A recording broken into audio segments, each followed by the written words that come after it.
Well, thank you very much, everybody. We appreciate it. We're getting ready to go back.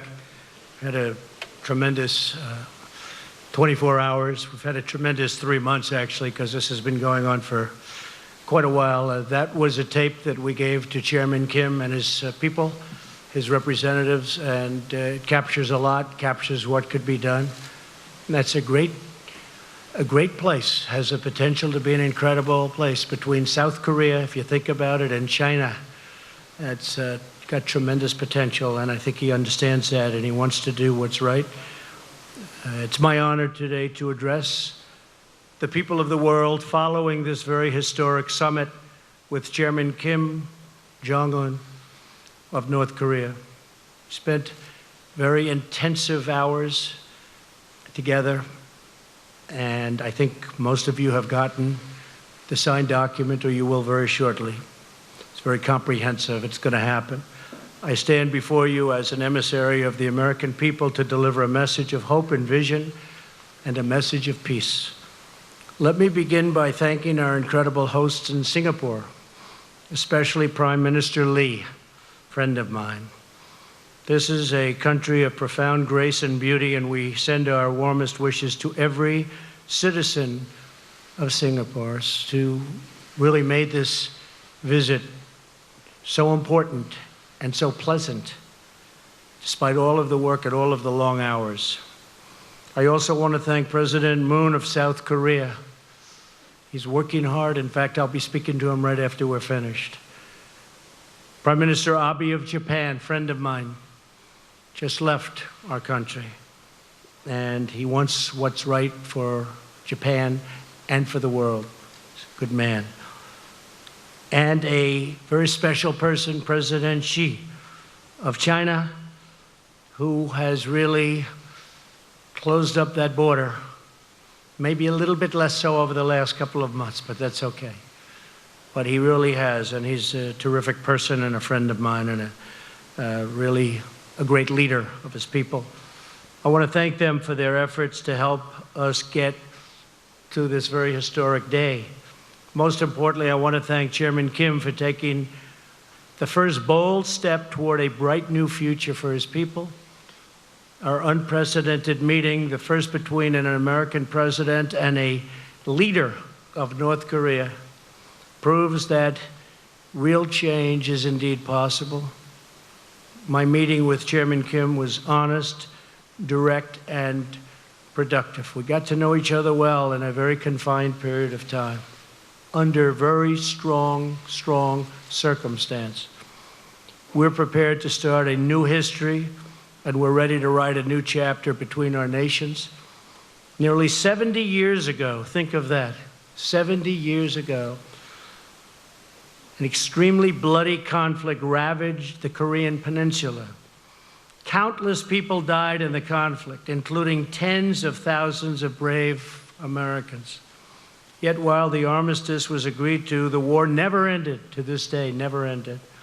But now we can all have hope that it will soon end, and it will soon end. The past does not have to define the future. Yesterday's conflict does not have to be tomorrow's war. And as history has proven over and over again, adversaries can indeed become friends. We can honor the sacrifice of our forefathers by replacing the horrors of battle with the blessings of peace. And that's what we're doing, and that's what we have done.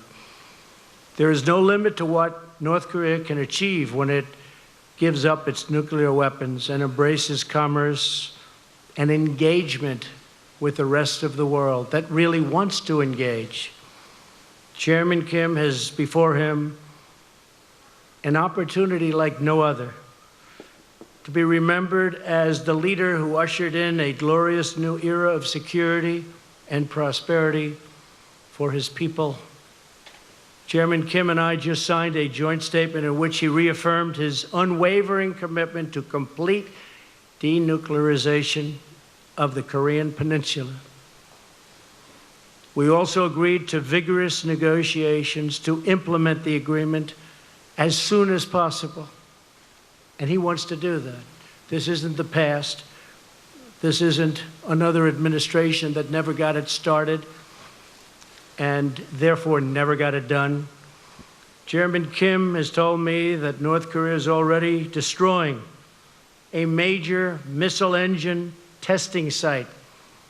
That's not in your signed document. We agreed to that after the agreement was signed. That's a big thing.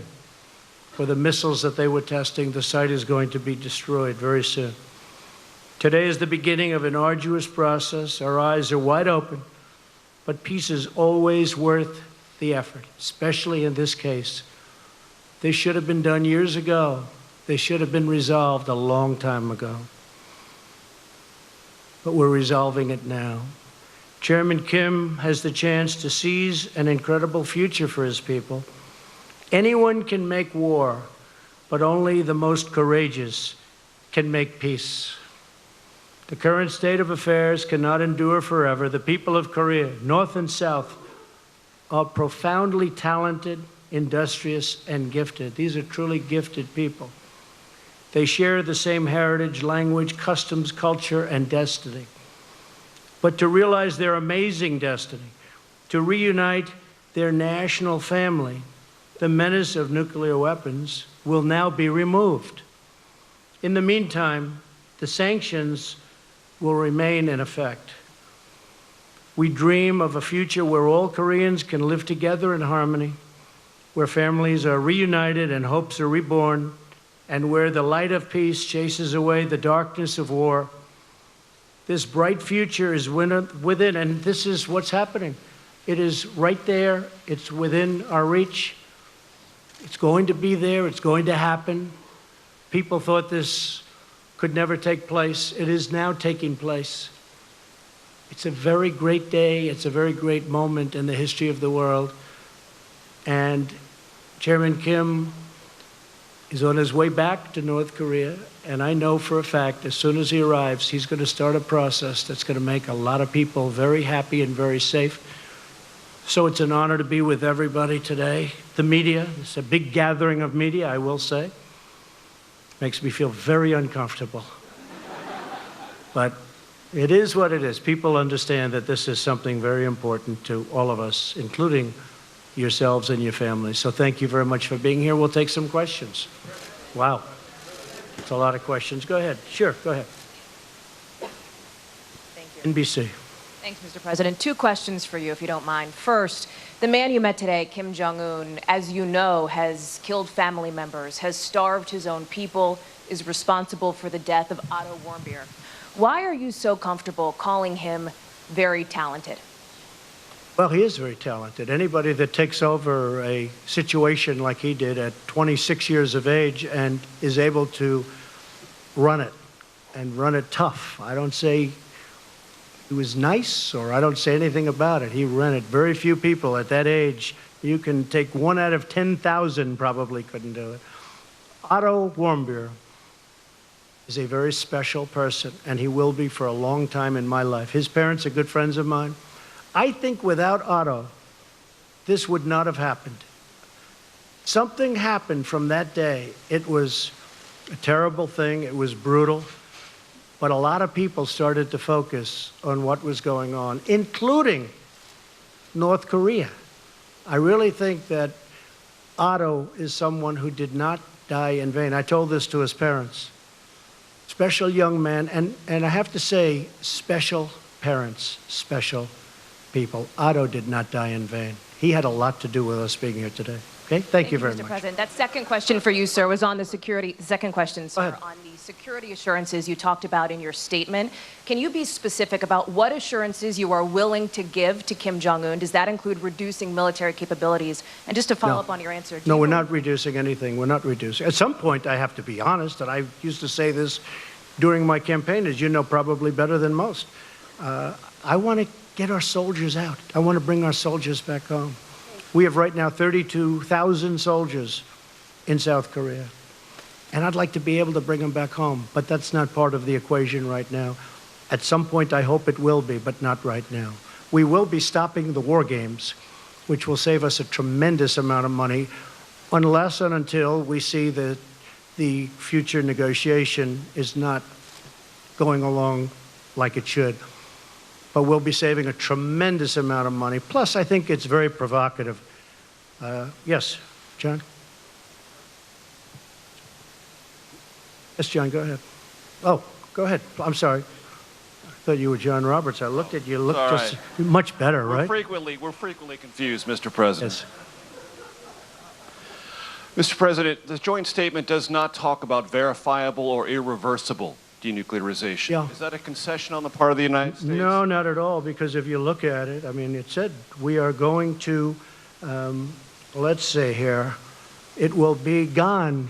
I don't think you can be any more plain than what we're asking. Issues related to the establishment of the new U.S. DPKR relations, the building. We talk about the guarantees, and we talk about unwavering commitment to the complete denuclearization of the Korean Peninsula. This is the document that we just signed. Did you discuss with Chairman Kim methods to verify, either with the United States or international organizations, that very process? And do you Yes, have we a did. timetable Yes, in we mind? did, and Can we'll you be convey verifying. that to us? Yeah, we'll be verifying. It'll be How is that verified. going to be achieved, Mr. President? Well, it's going to be achieved by having a lot of people there. And as we develop a certain trust, and we think we have done that, Secretary Pompeo's been really doing a fantastic job, his staff, everybody. As we do that, we're going to have a lot of people there, and we're going to be working with them on a lot of other things. But this is complete denuclearization of North Korea. those people be- and it will be verified. Will those people be Americans or international Atomic Combinations of Energy both. Agency people? Combinations of both. And we have talked about it, yes. Yeah, go ahead. Be nice. Be respectful. I'll be very respectful, sir. What did Kim Jong-un say to you to give you the confidence that for once in the history of North Korea, they are not cheating the system and gaming the world and gaming the people who will have to go in and make sure that they're actually giving up their nuclear arsenal? Yeah, I mean, very fair what question. do you say? He actually mentioned the fact that they proceeded down a path in the past, and ultimately, as you know, nothing got done. In one case, they took billions of dollars during the Clinton regime, took billions of dollars, and nothing happened. That was a terrible thing. And he actually brought it up to me. And he said, we have never gone this far. I don't think they've ever had the confidence, frankly, in a president that they have right now for getting things done and having the ability to get things done. And he was very firm in the fact that he wants to do this. I think he might want to do this as much or even more than me, because they see a very bright future for North Korea. So you never know, right? We never know. But I'll tell you what, we signed a very comprehensive document today, and I think most of you have been given that document, but we signed a very, very comprehensive document, and I believe he's going to live up to that document. In fact, when he lands, which is going to be shortly, I think that he will start that process right away. I do. I can only say that I know him for really well. It's been very rhetorical, as you know. I think without the rhetoric, it wouldn't have happened. I think without other things going along, I think the establishment of a new team was very important. They have a great team, but I think he wants to get it done. I really feel that very strongly. There's John. I think, you know, you two guys look alike when the light is right on the hair is very similar. Let me see who has better hair. He's got pretty good hair, John. It's the angelic glow of the backlighting, Mr. President, that makes us look so similar. Of course, the denuclearization and nuclear weapons and biological weapons and whatnot is one problem in North Korea. Another huge problem is the horrible record that they have on human rights. Was that discussed at all? Is that something that you will tackle in the future? Yes, it was discussed. It will be discussed more in the future, human rights. What was also discussed in great detail, John, was the fact that, you know, we have, and I must have had just countless calls and letters and tweets, anything you can do. They want the remains of their sons back. They want the remains of their fathers and mothers and all of the people that got caught into that really brutal war, which took place to a large extent in North Korea. And I asked for it today, and we got it. That was a very last minute The remains will be coming back. They're going to start that process immediately. But so many people, even during the campaign, they'd say, is there any way you can work with North Korea to get the remains of my son back or my father back? So many people asked me this question, and I said, look, we don't get along too well with that particular group of people, but now we do. And he agreed to that so quickly and so nice. It was really a very nice thing, and he understands it. He understands it. So for the thousands and thousands, I guess way over 6,000 that we know of in terms of the remains, they'll be brought back. The POW MIA issue clearly is a very important one for thousands of especially to a lot of people that are... But what do you, President Trump, expect Kim Jong-un to do about the human rights record regarding the North Korean people? Right. It was discussed. It was discussed relatively briefly compared to denuclearization. Well, obviously, that's where we started and where we ended. But they will be doing things, and I think he wants to do things. I think he wants to. You'd be very surprised. Very smart, very good negotiator, wants to do the right thing. He brought up the fact that in the past, they took dialogue far. They never were like we are. There's never been anything like what's taken place now. But they went down the line. Billions of dollars were given, and the following day, the nuclear program continued. But this is a much different time, and this is a much different president, in all fairness. This is very important to me. This was perhaps one of the reasons that I won. I campaigned on this issue, as you know very well, John. Okay, whoever those people are, I cannot see you with all the lights, but you don't look like either of the two. Yeah, go ahead. Sure, go ahead. Thank you, Mr. President. And first of all, congratulations. Thank you very much. Appreciate it. Did you touch on the issue of peace treaty, and also will you travel to Pyongyang anytime soon? Well, at a certain time, I will. I said that will be a day that I look very much forward to at the appropriate time. And I also will be inviting Chairman Kim at the appropriate time to the White House. I think it's really going to be something that will be very important. And he has accepted. I said at the appropriate time. We want to go a little bit further down the road. But what we signed today was a lot of things included. And then you have things that weren't included that we got after the deal was signed. I've done that before in my life. And we didn't put it in the agreement because we didn't have time. And I think most of you have been handed out the agreement or soon will. But oh, you have not? Okay. Well, if you could have those agreements passed out. We just finished them just a little while ago. But if you could have the agreements passed out, you'll see what we're talking about. Yes, sir. Go ahead. I will second the congratulations, President. Thank you. What part did Japan play, and did the abduction issue come up? And Yes. also the fate of the Christians. And the Yes. follow-up question is, when will you be doing an interview with Japanese TV? 50,000 American troops are in Japan. That's true. Congratulations again. 50,000 great troops, that's true. Yeah, it did. Abduction, absolutely. This is Prime Minister Abe's, one of his, certainly, other than the whole denuking subject, certainly his, I would say, his main point. And I brought it up, absolutely, and they're going to be working on that. It will be. We didn't put it down in the document, but it will be worked on. Christians, yes, we brought it up very strongly. Franklin Graham spent and spends a tremendous amount of time in North Korea. He's got it very close to his heart. It did come up, and things will be happening. Okay? Thank you. Great question. Yes, John, go ahead.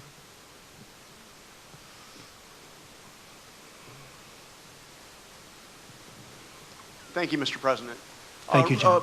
Returning to the question of human rights, you spoke very powerfully on the issue during your State of the Union address. You showed that you had the defector in the First Lady's box with the crutches who escaped.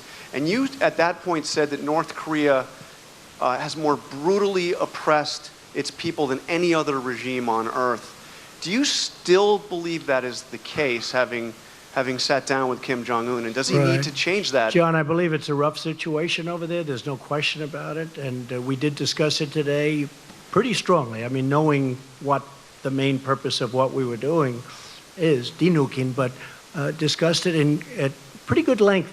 We'll be doing something on it. It's rough. It's rough in a lot of places, by the way, not just there, but it's rough. And we will continue that, and I think ultimately we'll agree to something. But it was discussed at length outside of the nuclear situation, one of the primary topics. But do you think that needs to change to bring on this glorious new era you've talked about? Are they going to have to? I think it will change, yeah. I think it probably has to, but I think it will. Yeah. Thank you. Thank you very much. Steve, that's you, Steve, right there? Yes, sir. Thank you. What timetable do you envision for their denuclearization? And in the meantime, are you thinking about easing any sanctions? Well, you know, scientifically, I've been watching and reading a lot about this, and it does take a long time to, you know, pull off complete denuclearization. It takes a long time. Scientifically, you have to wait certain periods of time, and a lot of things happen. But despite that, once you start the process, it means it's pretty much over. You can't use them. That's the good news. And that's going to start very, very soon. I believe that's going to start very soon. We will do it as fast as it can mechanically and physically be done, Steve. And the sanctions? The sanctions will come off when we are sure that the nukes are no longer a factor. Sanctions played a big role, but they'll come off at that point. I hope it's going to be soon, but they'll come off. They, as you know, and as I've said, the sanctions right now remain. But at a certain point, I actually look forward to taking them off. And they'll come off when we know we're down the road where it's not going to happen. Nothing's going to happen. Okay? Thank you. Yes, go ahead, please. Thank you, Mr. President. Thank you. Congratulations on this historic summit. Thank you very much. You Congratulations to everybody, by the way. Congratulations to everybody. Go ahead. You signed a document with Kim Jong-un. It's essentially a piece of paper. Yesterday we had a briefing from the Secretary of State, Mike Pompeo, and he said the following: many presidents previously have signed off on pieces of paper, only to find that the North Koreans either didn't promise what we thought they had, or actually reneged on those promises.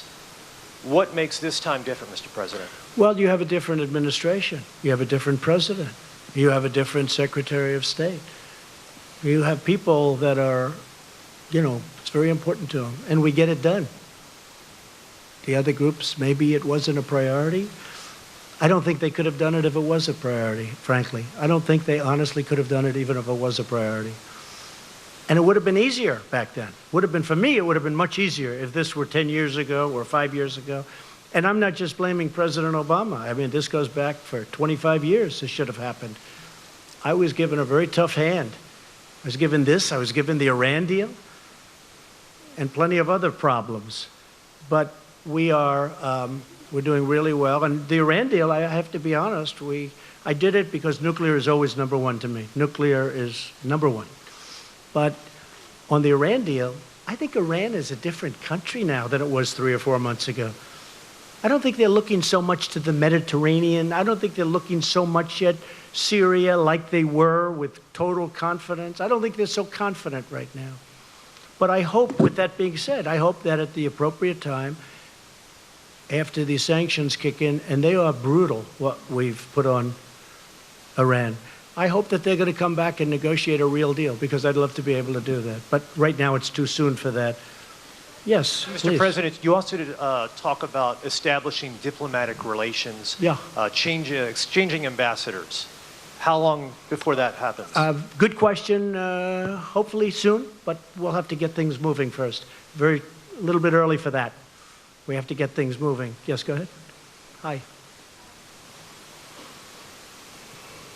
Can you clarify, when you said you're stopping war games, so Yeah. you are stopping the military exercises with South Korea? Yeah, Can we've you done let me know? exercises for a long period of time working with South Korea. And we call them war games, and I call them war games, and they're tremendously expensive. The amount of money that we spend on that is incredible. And South Korea contributes, but not 100%, which is certainly a subject that we have to talk to them about also.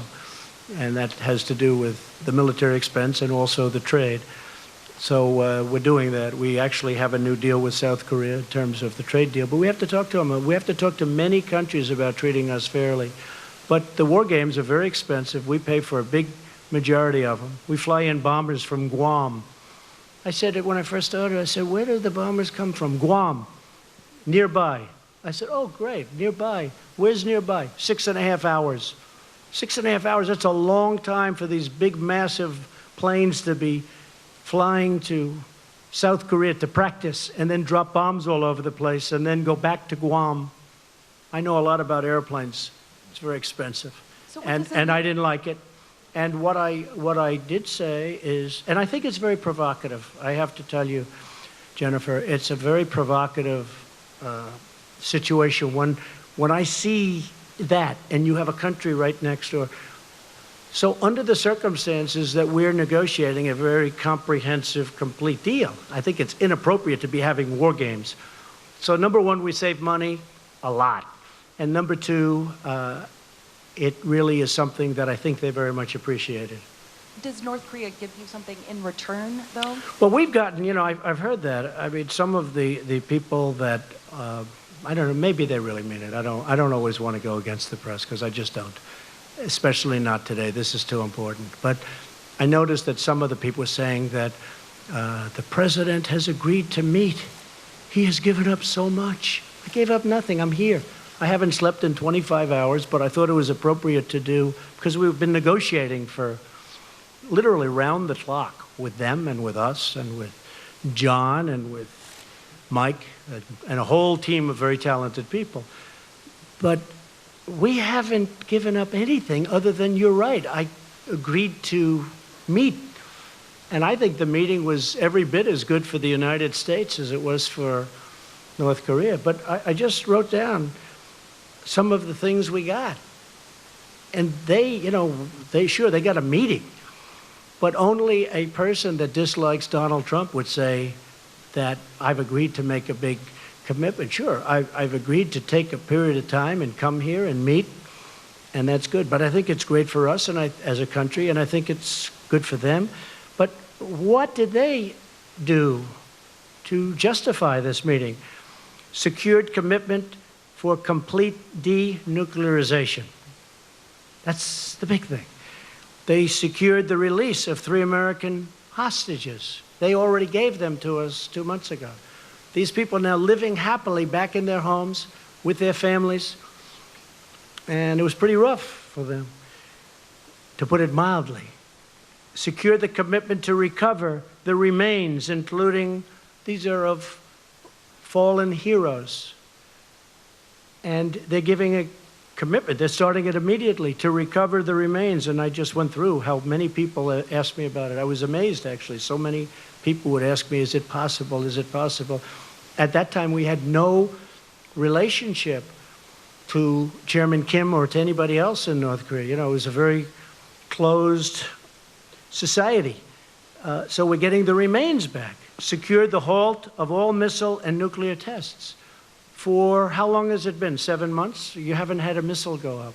For 7 months, you haven't had a nuclear test. You haven't had a nuclear explosion. I remember a nuclear event took place, 8.8 on the Richter scale. And they announced, I heard it on the radio, they announced that a massive, earthquake took place somewhere in Asia. And then they said it was in North Korea, and then they found out it was a nuclear test. I said, I never heard of a Richter scale in the high 8s. And if you look, there has been no missile launches. They've blown up their missile area. That's going to take place. That has not been written into the contract. We're going to give you the exact details on that. But they secured a halt of all missiles and of all nuclear tests. They secured the closure of their single primary nuclear test site, all 3 of them. They're in an area that's common around each other. They secured the closure. They secured the commitment to destroy the missile engine testing site. That was not in your agreement. I got that after we signed the agreement. I said, do me a favor. You've got this missile engine testing site. We know where it is because of the heat. It's incredible the equipment we have, to be honest with you. I said, can you close it up? You're going to close it up. We maintain the ability to continue to apply sanctions. So we're applying sanctions.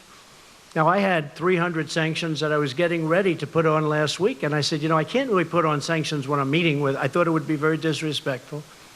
300 very big ones, powerful ones. And I said it would be disrespectful. So, Jennifer, when you look at all of those things that we got, and when we got our hostages back, I didn't pay $1.8 billion in cash, like the hostages that came back from Iran, which was a disgraceful situation, what took place. So we've gotten a lot. So when I hear somebody in the media say that President Trump has agreed to meet, like, it's not a big deal to meet. I think we should meet on a lot of different topics, not just this one. And I really believe a lot of great things can happen. Yes, go ahead, please. Sir, you just listed off a lot of things that you say you got in this meeting. It wasn't too long ago, though, that you said you defined success of this meeting by North Korea giving up its nuclear weapons. Well, that's what they're doing. Well, can you talk about how Sure, you... How that's what they're doing. Well, I mean, I don't how think you pressed Kim Jong-un for a complete, verifiable, irreversible I did denuclearization, honestly. and can you say why Right. you didn't secure those details in this agreement? Because there's no time. I'm here one day. We're together for many hours intensively, but the process is now going to take place. And I would be surprised, Mike, if they haven't even started already. They have started. They blew up their sites. They blew up their testing site. So, but I will say, he knew prior to coming. You know, this wasn't like a surprise. It wasn't like we'd never discussed it. We discussed it. Mike discussed it very strongly with his counterpart in North Korea. They knew that this was, let's say they didn't agree to that, I couldn't sign any agreement. There was no agreement that could have been signed. So they understood that. And it wasn't a big point today because really this had been taken care of more than any other thing because it was all about this. This has been taken care of before we got here. So when we brought that up today, you see the language, it's very strong. It's in the document. Yes, ma'am. Thank you, Mr. President. Could you talk about the military consequences for North Korea if they don't follow through on the commitments that you're talking about? Well, I don't want to Could there talk. be Yeah, I know. military That's a action? tough thing to talk about because I don't want to be threatening. I don't want to be threatening. They understood that. And you've seen what was perhaps going to happen. And you know, Seoul has 28 million people. We think we have big cities. You look at New York where it has 8 million people. We think it's a big city. Seoul has 28 million people. Think of that. And it's right next to the border. It's right next to the DMZ. It's right there. I mean, if this would have happened, I think, you know, I've heard, 100,000 people. I think you could have lost 20 million people, 30 million people.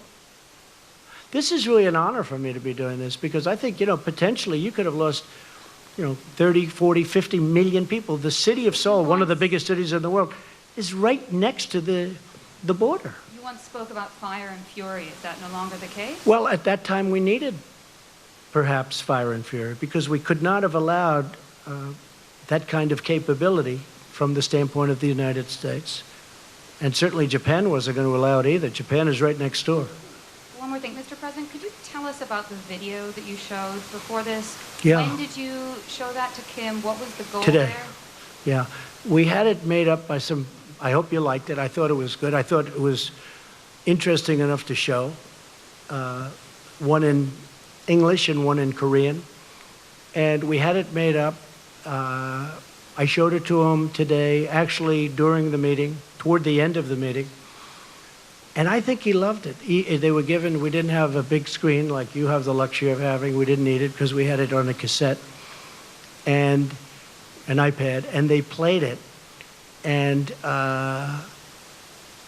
about 8 of their representatives were watching it, and I thought they were fascinated by it. I thought it was well done. I showed it to you because that's the future. I mean, that could very well be the future.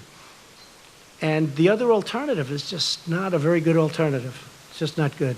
But I showed it because I really want him to do something. Now, I don't think I had to show it because I really believe he wants to, I think he wants to get it done.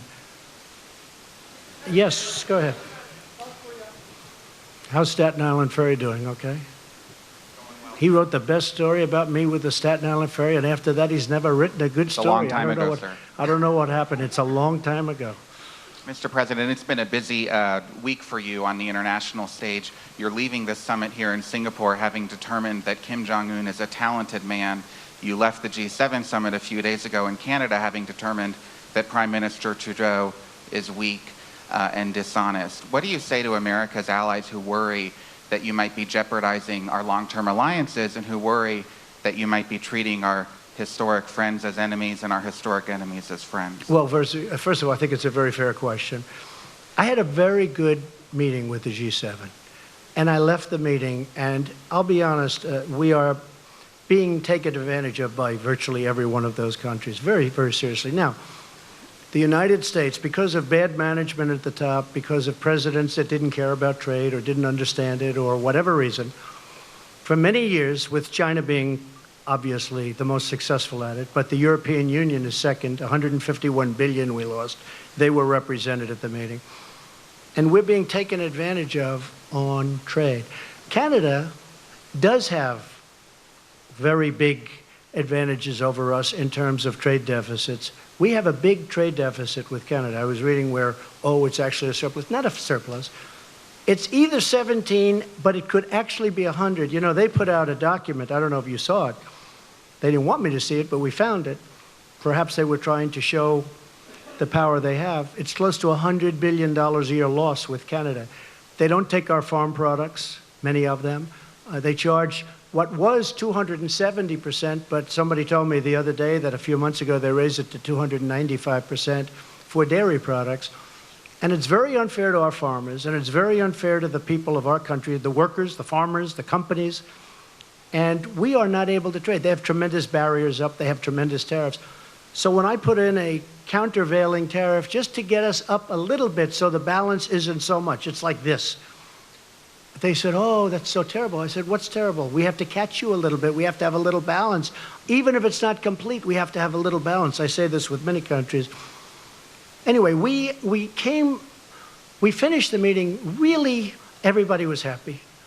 And I agreed to sign something. I asked for changes. I demanded changes, and those changes were made. In fact, the picture with Angela Merkel, who I get along with very well, where I'm sitting there like this, that picture was, we're waiting for the document because I wanted to see the final document as changed by the changes that I requested.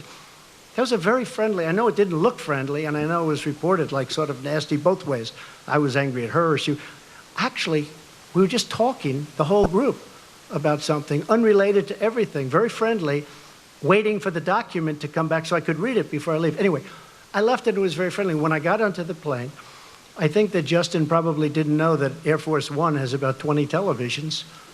And I see the television, and he's giving a news conference about how he will not be pushed around by the United States. And I say, push him around. We just shook hands. It was very friendly. Look, countries cannot continue to take advantage of us on trade. The numbers are out over the last couple of years, and over the last many years, but over the last couple of years, this country has lost $800 billion on trade with other countries, the biggest one being China. $800 billion. $151 billion with the European Union. They don't take our agricultural products, barely. They don't take a lot of what we have, and yet they send Mercedes into us. They send BMWs into us by the millions. It's very unfair. And it's very unfair to our workers, and I'm going to straighten it out, and it won't even be tough. Okay? Thank you. Go ahead. Go ahead.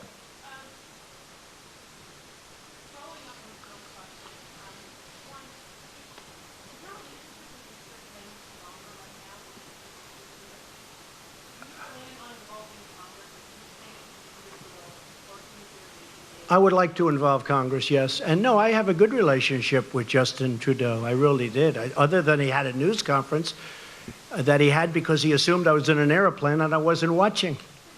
He learned that's going to cost a lot of money for the people of Canada. He learned. You can't do that. You can't do that. We left. We had a very good relationship. I've had a good relationship with Justin. I have a good relationship with all. I have a very good relationship with Angela Merkel. But on NATO, we're paying 4.2%. She's paying 1% of a much smaller GDP than we have. We're paying 4.2% on a much larger. We're paying for I mean, anyone can say from 60 to 90% of NATO. And we're protecting countries of Europe. And then on top of it, they kill us on trade. So you just can't have it that way. It's unfair to our taxpayers and to our people. But no, I have a good relationship with Justin, and I have, I think, a very good relationship with Chairman Kim right now. I really do. I hope it's good, because if it is, we're going to solve a very big problem. I think we've gone a long way to solving it today. Should we keep going for a little while? I don't know. It's up to the legendary Sarah Huckabee Sanders. Should we keep going, Sarah? Okay, we'll go. Well, I don't care. Hey, you know, it just means we get home a little later in the evening, right? Yeah, go ahead. Sure, go ahead. Go ahead.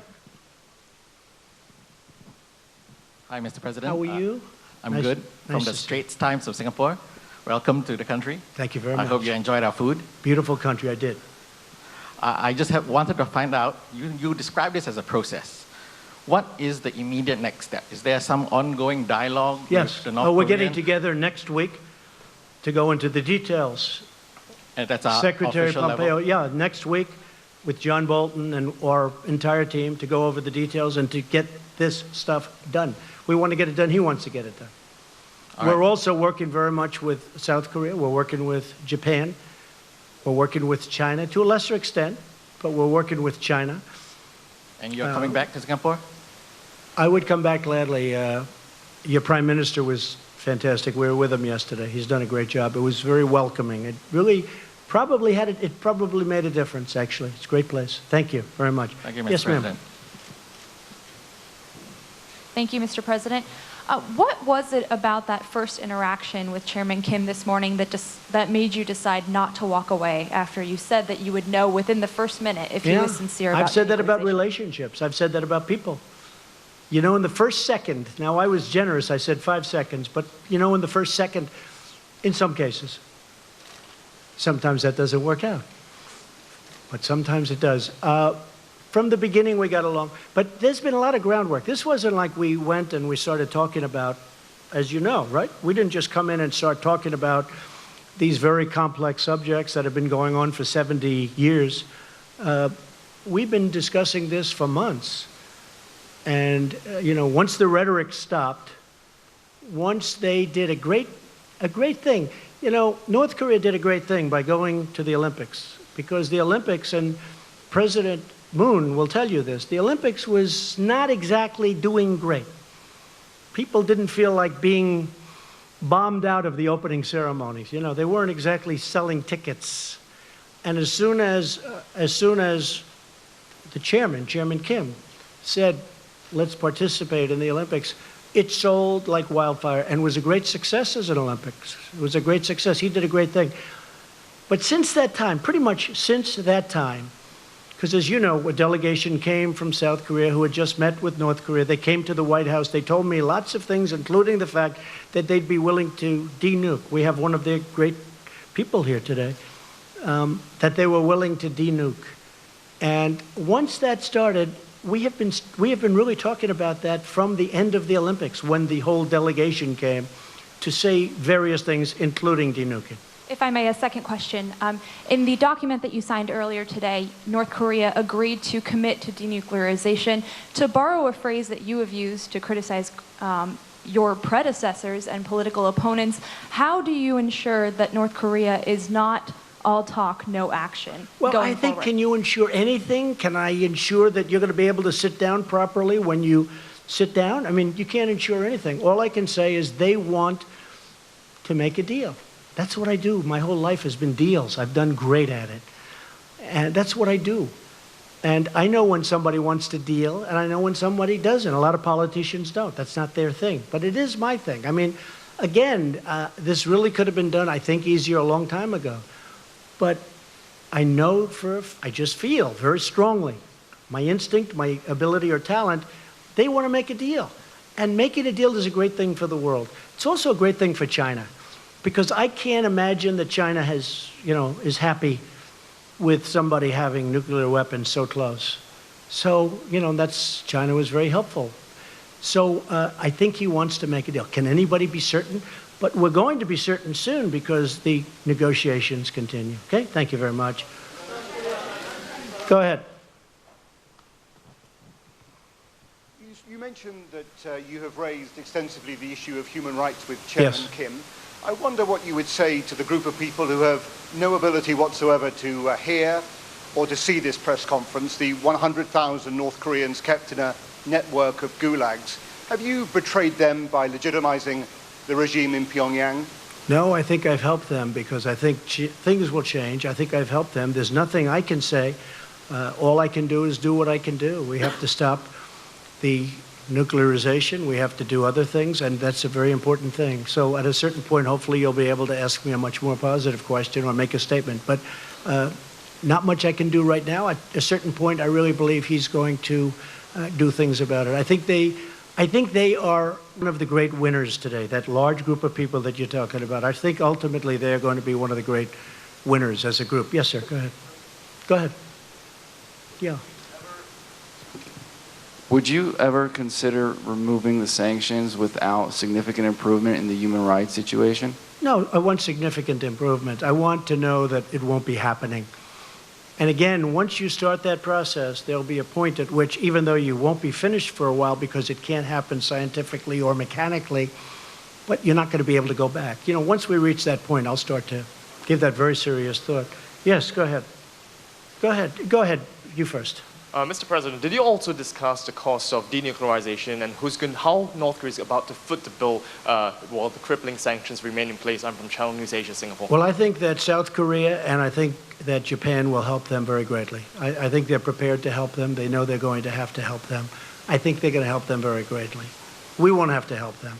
The United States has been paying a big price at a lot of different places, but South Korea, which obviously is right next door, and Japan, which essentially is next door, they're going to be helping them, and I think they're going to be doing a very generous job and a terrific job. So they will be helping them. And yes, ma'am, go ahead, behind, yes.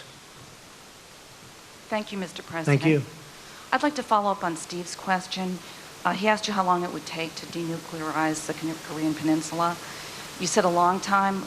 What does that mean? Well, I don't know when you say a long time. I think we will do it as fast as it can be done scientifically, as fast as it can be done mechanically. I don't think, I mean, I've read horror stories. It's a 15-year process, okay? Assuming you wanted to do it quickly, I don't believe that. I think whoever wrote that is wrong. But there will be a point at which, when you're 20% through, you can't go back. And how long will I it had take? an uncle who was a great professor for, I believe, 40 years at MIT. And I used to discuss nuclear with him all the time. He was a great expert. He was a great, brilliant genius, Dr. John Trump at MIT. I think he was there 40 years, I was told. In fact, the head of MIT sent me a book on my uncle. But we used to talk about nuclear. You're talking about a very complex subject. It's not just like, oh, gee, let's get rid of the nukes. It takes a period of time. But the main period of time that I'm talking is that first period. When you hit a certain point, you can't go back. It's very hard to go back. And how long will that take? We don't know, but it'll go pretty quickly. Go ahead. Sure. Thanks, Mr. President. I wanted to ask again on the sanctions campaign. You alluded at the very beginning that the Chinese are not doing as great a job securing the border as they were before. You expressed, some doubts when Kim went to see President Xi. The Russian foreign minister was in Pyongyang and said there shouldn't be any sanctions while these negotiations are underway. And the South Koreans are now talking about restoring some form of trade. So with all of those players appearing to be moving toward eroding sanctions, how can you keep the sanctions regime in place? What leverage do you have on these countries? Well, I think we have a lot of leverage. I think we have tremendous leverage. I do believe that China, despite my relationship with President Xi, a man who I told you I have great respect for and like also a lot, we're having very tough talks on trade. And I think that probably affects China somewhat, but I have to do what I have to do. And I think over the last 2 months, the border is more open than it was when we first started. But that is what it is. We have to do it. We have a tremendous deficit in trade, commonly known as a trade deficit. We have a tremendous deficit in trade with China. We have to do something about it. We can't continue to let that happen. And I think that has had an impact on my relationship in terms of the border. I don't think it has a relationship I don't think it affects my feeling or my relationship to President Xi, but when we first started, we weren't ready to go that route. And as we started preparing and getting ready to do that, I think that's had an impact on, frankly, the border, which is a shame. But I have to do it. I have no choice. For our country, I have to do it. South Korea will do whatever's necessary to get a deal done. If that means we can't trade, they're not going to trade. They're definitely not going to trade. If they think, and they would do this with our concurrence, if they think that they can do some work because we're very far down the line, we're actually very far. That document, when you read it today, that's far down the line. That's not something that just happened to be put together. This was done over months. And again, the rhetoric was important and the sanctions were important. I don't even know which one was more important. They were both important. Yeah, go ahead. Mr. President, David Sanger of the New York Times. I was wondering if you could give us some sense of whether the Chairman Kim told you how many nuclear weapons he believes he's made, whether he's willing to turn those over first, and then whether in your mind you need to do more than was done in the Iran deal for actually dismantling both the uranium and the plutonium processes, and whether or not you had a sense that Chairman Kim really understood what that involved and had a timetable in his own mind of shutting that. Well, David, I can tell you he understands. He understands it so well. He understands it better than the people that are doing the work for him. That is an easy one. As far as what he has, it's substantial, very substantial. The timing will go quickly. I believe you'll see some good action. I mean, as an example, one of the things with the missile site, I think you're probably surprised to hear that. That was a throw-in at the end, the missile site. But I really believe, David, that it's going to go very quickly. I really believe that it's going to go fast. And it is a very substantial arsenal. There's no question about it. I used to say, maybe it's all talk and no action. But we have pretty good intelligence into that, although probably less there than any other country.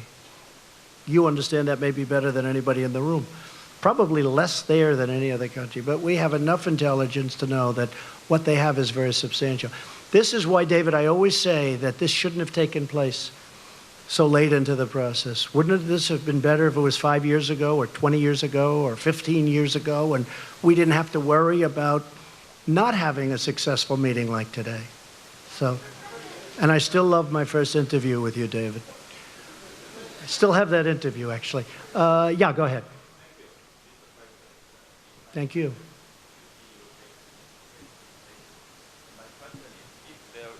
Second summit, that's okay. If there is a second summit with the Chairman Kim Jong-un, will it be in Pyongyang or Washington? We haven't set that up.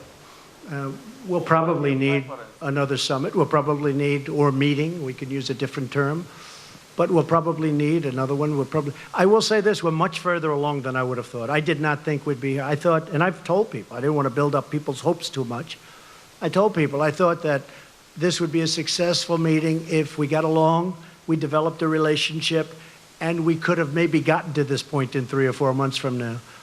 But it really happened very quickly. A lot of that was because of the foundation that was, put down before we met. A lot of things happened very fast.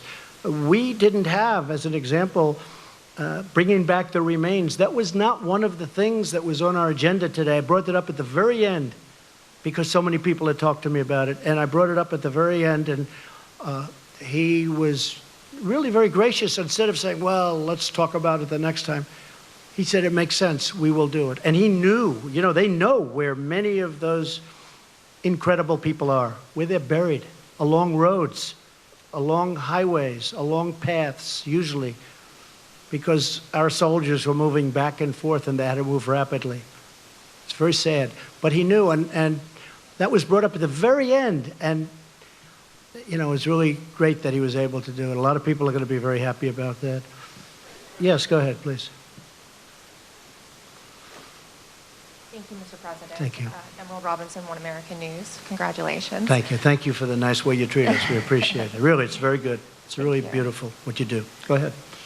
So you And now I'll probably get this killer question. Well, I do want to talk about the future of North Okay, Korea, it's all right. specifically the people. Kim Jong-un is saying he's wanting a brighter future with prosperity for his people, yet we know they've lived under oppression. You showed him this video of what the future could be like, but do you have an idea specifically of the model that he would like to go towards? Economically, is he open to more economic freedom? It's a good question. So you saw a tape today, and that I think was done really well, but that was done at the highest level of future development. I told him, you may not want this. You may want to do a much smaller version of this. I mean, you're going to do something, but you may want to do a smaller version. You may not want that with the trains and the everything, you know, super, everything the top. And maybe you won't want that. It's going to be up to them. It's going to be up to them. It's going to be up to the people what they want. They may not want that. I can understand that too. But that was a version of what could happen, what could take place. As an example, they have great beaches. You see that whenever they're exploding their cannons into the ocean, right? So I said, boy, look at that. Wouldn't that make a great condo behind? And I explained, I said, you know, instead of doing that, you could have the best hotels in the world right there. Think of it from a real estate perspective. You have South Korea, you have China, and they own the land in the middle. How bad is that, right? It's great. But I told them, I said, you may not want to do what's there. You may want to do a smaller version of it, or, you know, and that could be. Although I tell you what, he looked at that tape, he looked at that iPad, and I'm telling you, they really enjoyed it, I believe. Okay? Yeah, go ahead. A couple of more. Okay, we'll do 3 more. Yeah, go ahead. Go. Brian Bennett from Time Magazine. Yes, hi, Brian. Do you Am I now undercover see- again this week? Boy, have I been so many It's entirely covers. possible. Huh? I know. Do That's you okay. now see Kim Jong-un as an equal? In what way? You just showed a video that showed you and Kim Jong-un on equal footing in discussing the future of the No, country. I think that I don't view it that way. See, I don't view it that way. I'll do whatever it takes to make the world a safer place. If I have to say I'm sitting on a stage, I mean, I understand what you're getting at. If I have to say I'm sitting on a stage with Chairman Kim, and that's going to get us to save 30 million lives, could be more than that, I'm willing to sit on the stage. I'm willing to travel to Singapore very proudly, very gladly. Again, I you know, other than the fact that it is taking my time, they have given up a tremendous amount. They've given it up even before, and even add the Olympics to it. You know, you could add the Olympics to the question. They went to the Olympics. They took an Olympics that was going to be a massive failure, that maybe wouldn't have even opened. And they made it a tremendous success by agreeing to participate. Add that to the list of things that they've done. So, Brian, if I can save millions of lives by coming here, sitting down, and establishing a relationship with someone who's a very powerful man, who's got firm control of a country, and that country has very powerful nuclear weapons, it's my honor to do it. Are you concerned that the video you just showed could be used by Kim as propaganda to show him as No, I'm not concerned at all. We can use that video for other countries. Go ahead. Mr. President, in the year 2000, President Clinton got a request by Kim Jong-il. Got impressed? Got a request Oh. from Kim Jong-il to travel to Pyongyang and meet him. And Clinton refused. He sent Secretary of State Albright. Yeah, he did a great deal, and he spent $3 billion and got nothing. And They you- started making nuclear weapons. Mr. President, and you, on the other hand, got the request and right away went here to meet him. And do you understand those people who say that you gave him the ultimate present, a legitimacy to a regime who oppresses its people without an ongoing process before you, as the US President, as the leader of the free world, meet, shake hands with this leader of North Korea who is perceived to be oppressing brutally his own people? Okay, good. I think we just answered the But do question. you understand these people? I understand it much better than you do. Okay, yeah, go ahead. Go ahead. Thank you very much. Yes. Thanks, Mr. President. Eliana Johnson with Sure. Politico. Hi. Hi. You mentioned a couple specific concessions that you got from Kim, the return of remains and the destruction of the nuclear site. And I know you said that was And an much add-on. more, and It much more than yeah, I know you said the last thing was an add-on and it wasn't in the agreement, but that he gave you his word. If he doesn't follow through on these things, what are you prepared to do in response, and will you lose faith in this process? No, I think he'll do it. I really believe that. Otherwise, I wouldn't be doing this. I really believe, and it was really the engine testing site, in addition to all of the other things that they've agreed to do. They have a very powerful engine testing site that, again, we're able to see because of the heat that it emits. And yeah, I'm able to. I'm very happy. I'll tell you what. I'm very happy with those 2 points, the 2 points you mentioned. But I think you might be referring to the thing that's not in, which is the engine testing site. I think honestly, I think he's going to do these things. I may be wrong. I mean, I may stand before you in 6 months and say, hey, I was wrong. I don't know that I'll ever admit that, but I'll find some kind of an excuse. Okay, one more. Come on. But Yeah, go ahead. Go ahead, sure. Thanks, Mr. President. Thank you. Thank you. Jennifer Chen with Shenzhen Media Group China. I just would like to know, will you call Chinese President Xi when you come back to D.C. Yes. To discuss about achievements you made today with Yes. Chairman Kim? And I will. what's your expectation about China's role to accelerate the process to establish the long-term peace mechanism? Well, my expectation about China is that China is a great country with a great leader and a friend of mine. And I really believe that he's happy that we've made this kind of progress. And I've heard from him. But I will be calling him very shortly, maybe even before I land. Okay? And I have to say, and the United States is a great country. And we have set records economically, over $7 trillion in net worth addition to what we have. And we are almost twice the size of the economy of the United States. Nobody talks about this because you do hear a lot about China, rightfully so. But the United States now is almost twice the size of the economy of China. We have a great country and we're on a correct path. Okay, one more, that'll be it. Oh, South Korea? Where's South Korea? I think you deserve, go ahead, go. You deserve one, yes. You deserve one. I've got two questions for you, Mr. President. First, you mentioned earlier that you're going to talk with South Korean President Moon Jae-in over the Yes. phone. What do you plan to discuss with him? I just want to tell him about the meeting, very successful, and he'll be very much involved in the final negotiation. He's a very, very fine gentleman, also a friend of mine, and I look forward to speaking to him. He'll be very happy when he hears about, I've already sent word to him about what happened. I sent the document to him, actually, and all of the details behind the document. So I'll be talking to him very shortly. If I may ask another question, in signing the peace treaty, do you plan to work this out with North Korea's Chairman Kim only, or what do you think about the involvement of South Korea and China as the signatories? I'd like to have them involved also. There's a Like both question of as them, to both of whether or them. not we're supposed to or whether or not we legally have to. I don't care. I think it would be great to have China involved and also, of course, South Korea. Okay? Thank you.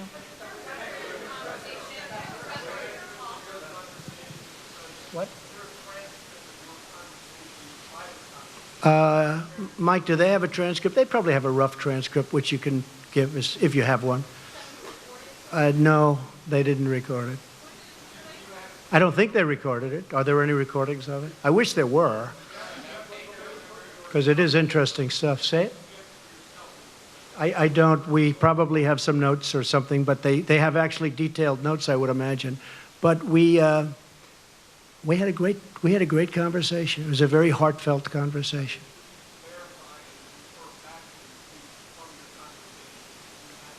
Yeah, well, I don't have to verify because I have one of the great memories of all time, so I don't have to. Okay. Okay. Yeah, but I don't want to discuss it. But what we did is we've had numerous discussions. We've had very important relationships established at Mike's level and other levels. In fact, a couple of people are here from, as you know, from North Korea. They're in the room. We have a few people in the back also from the room. So when we went into this final agreement, very importantly, we really didn't go in cold. We went in with tremendous relationship and tremendous knowledge, and I think that's why we got it done. So I'm going to head back. I don't know about you folks, but It's been a long time since I've taken it easy, so now we can take it a little bit easy, and then the work begins again. And I appreciate everybody being here. I hope we've answered your questions. And thank you very much. And sort of congratulations to everybody, because this is really, to me, it's a very important event in world history. And to be really true to myself, I have to add, I want to get it completed. So Mike, our whole team has to get to work and get it completed, because otherwise we've done a good job. But if you don't get the ball over the goal line, it doesn't mean enough, okay? So thank you, and sort of congratulations to everybody in the room. Thank you very much. Appreciate it. Thank you.